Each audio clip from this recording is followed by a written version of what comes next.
சந்தோஷம். குருவுக்கு நமஸ்காரம். என்னுடைய பெயர் ஆனந்த். கோவையிலிருந்து பேசுகிறேன். என்னுடைய இந்த 15 நாள் வகுப்பில் ஏற்பட்ட அனுபவத்தை நான் இப்போ பகிர்ந்துக்கிறேன். ஐயா முதல்ல அந்த நெற்றிக்கண் உணர்வு நிலை அப்படின்னு சொல்லி சொன்னாங்க. அந்த உணர்வு நிலை எப்படி இருக்கும்ன்ட்டு அந்த தீட்சை வாங்குகிற வரைக்கும் தெரியல. அவர் தீட்சை கொடுத்த உடனே அந்த உணர்வானது நெற்றியில் உருவாக ஆரம்பிச்சிருச்சு. அந்த உணர்வுலேயே இருங்கன்னு சொன்னார். அந்த உணர்வுலேயே இருந்துகிட்டே இருந்தோம். அப்புறம் 20 நிமிடம் காலை, 20 நிமிடம் மாலை அந்த தியானம் செய்யுங்க, மற்ற நேரங்களில் அந்த உணர்வு தன்மையிலே இருங்க அப்படின்னு சொல்லி சொன்னாங்க. அதன்படியே இருந்துகிட்டு இருந்தோம்.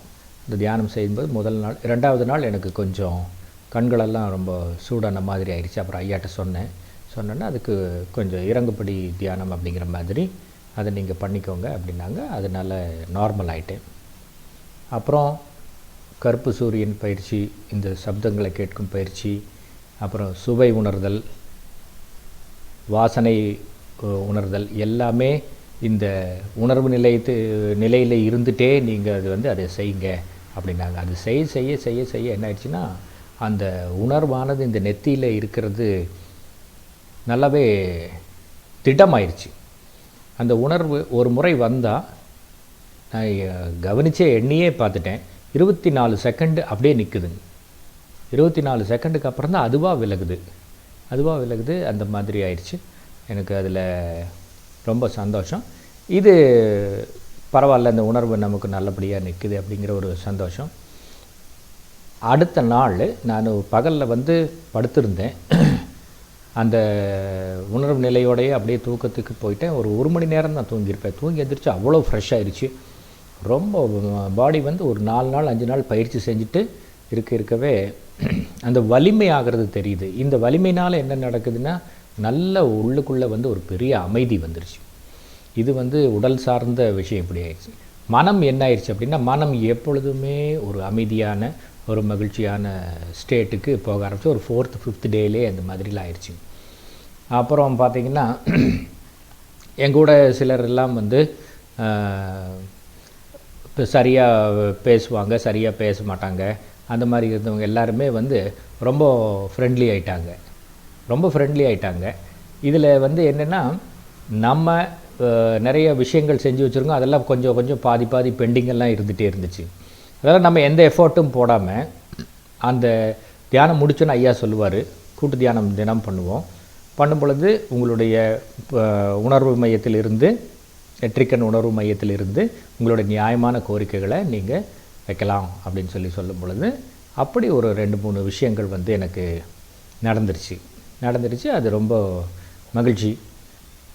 பற்றாக்குறைக்கு என்னென்னா, நம்ம இந்த சில விஷயங்களெல்லாம் பிறருக்கு வேண்டும் போதும் கூட அது நடக்குது. எனக்கு என்னுடைய தனிப்பட்ட கருத்து என்ன அப்படின்னா, எத்தனையோ தியான முறைகளெல்லாம் இருக்குது, எல்லாம் சொல்கிறாங்க, எல்லாம் பண்ணுறாங்க.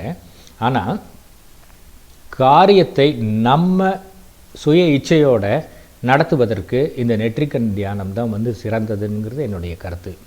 எப்படின்னா, மற்ற விஷயங்களெல்லாம் பார்த்திங்கன்னா, ஒரு விஷயத்துக்கு நம்ம ஒரு ப்ரேயர் பண்ணிவிட்டு பேசாமல் உட்காந்துட்ருப்போம், இதுக்கு என்ன ரிசல்ட் வருதுன்னு தெரியாமல். ஆனால் இந்த நெற்றிக்கண் தியானம் இதில் நம்ம பரஞ்சோதி மகான் ஐயாவும் சொல்லியிருக்காங்கன்னு நம்ம ஐயா சொன்னாங்க.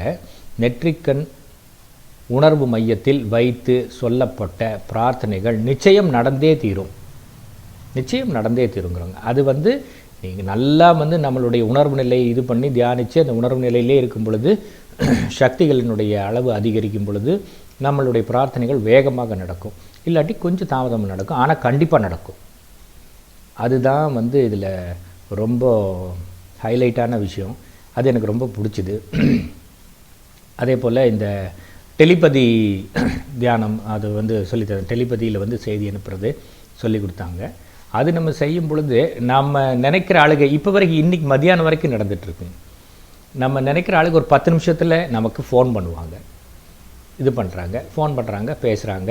இப்போ தான் நான் உங்களை நினச்சிட்டு இருந்தேன் அப்படின்னு அவங்க நம்மளை சொல்கிறாங்க.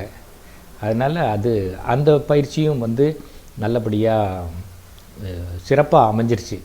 சிறப்பாக அமைஞ்சது தான் ரொம்ப சந்தோஷம். இதில் எங்கள் கூடயே படித்தவங்க ஒரு அம்மா வந்து சொல்லியிருந்தாங்க.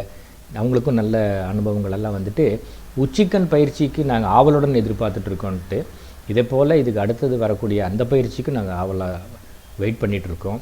மேலும் இந்த பயிற்சியானது நம்மளுடைய உடலை வலிமையாகவும் மனதை செம்மையாகவும் நம்மளுடைய காரியங்களை நாமே நம்மளுடைய பிரார்த்தனையின் மூலம் எப்படி நடத்த வேண்டுமோ அப்படி நடத்துவதற்குண்டான அத்தனை வாய்ப்புகளையும் தருது இந்த முதல்நிலை பயிற்சியிலேயே.